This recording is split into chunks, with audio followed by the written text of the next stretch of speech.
சென்னை துறைமுகம் அருகே 48வது இந்திய கடலோர காவல்படை நிறுவன தினத்தை முன்னிட்டு சாகச நிகழ்ச்சிகள் நடைபெற்றன. விவரங்களை தருகிறார் நம்முடைய செய்தியாளர் முனாஃப். வணக்கம். இது பற்றிய முழு தகவலை சொல்லலாம்.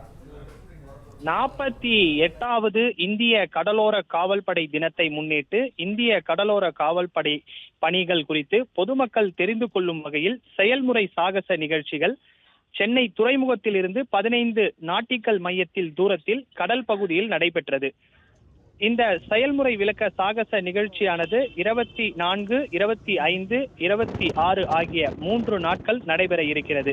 இதில் நடுக்கடலில் கப்பலில் தீப்பிடித்தால் அணைப்பது, மீனவர்களின் படகுகள் சேதமடைந்தால் நடுக்கடலில் தத்தளிக்கும் மீனவர்களை எப்படி மீட்பது, கடலில் கச்சா எண்ணெய் கலந்தாலோ அல்லது கசிவு ஏற்பட்டாலோ அதை எவ்வாறு அகற்றுவது, கடலில் ஆயுதங்கள் மற்றும் போதைப் பொருட்கள் கடத்தும் கடற்கொள்ளையர்களை கண்டுபிடித்து சுற்றி வளைத்து பிடிப்பது உள்ளிட்டவை குறித்து செயல்முறை விளக்கம் அளிக்கப்பட்டது.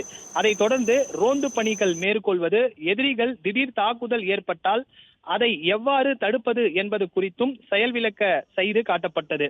இந்த செயல்முறை விளக்கத்தை கடற்படையைச் சேர்ந்த 2 டோனியர் விமானங்கள், 2 கடற்படையின் அதிவிரைவு ரோந்து படகுகள், 2 ஹெலிகாப்டர்கள் உள்ளிட்டவை இடம்பெற்றிருக்கிறது.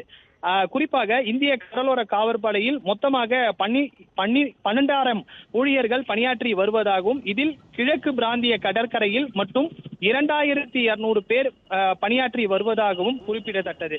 குறிப்பாக இந்த 48வது இந்திய கடலோர காவல்படை தினத்தை முன்னிட்டு இந்திய கடலோர காவல்படை பணிகள் குறித்து பொதுமக்கள் தெரிந்து கொள்ளும் வகையில் செய்முறை சாகச நிகழ்ச்சிகள் சென்னை துறைமுகத்தில் நடைபெற்றது.